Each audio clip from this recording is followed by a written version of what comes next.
Anong kapangyarihan ang ibinigay ng Diyos sa tao? Basahin natin sa aklat ng Genesis 2:16.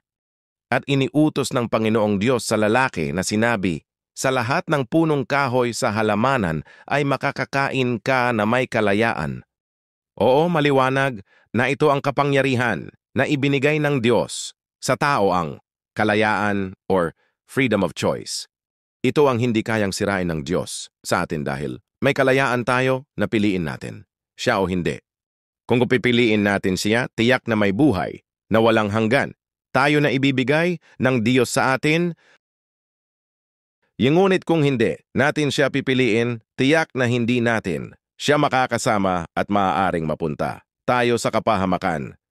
Kaya, kung ako, sa'yo, pipiliin ko na ang Panginoon sa buhay ko hanggat hindi pa huli ang lahat dahil may pag-asa sa ating Panginoong Jesus. Salamat at God bless.